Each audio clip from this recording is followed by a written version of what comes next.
Hi guys, good evening. I'm here at the Bridgetown. So kung makikita nyo naman talaga dito sa lugar na to, yung forestation talaga pinopromote nila. Napakaraming forest sa lugar na to. So klima malamig. So we are promoting to our citizens, to all the netizens. Showing na yun, lagi tayo pangalagaan natin ang kalikasan.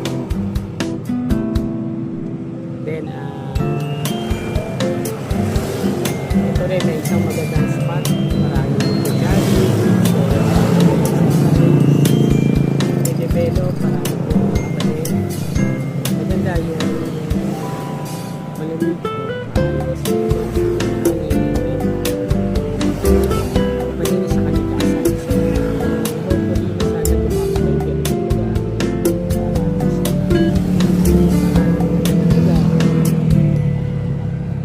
Talaga namang magbibigay sa atin ng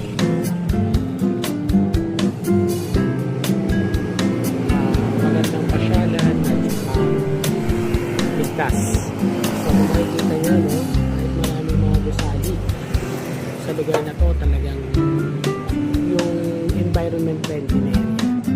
So we are promoting na sana paramihin pa yung mga ganito para at least makatulong sa ating ozone layer, and then yung oxygen no, at tumulong makita yung carbon dioxide.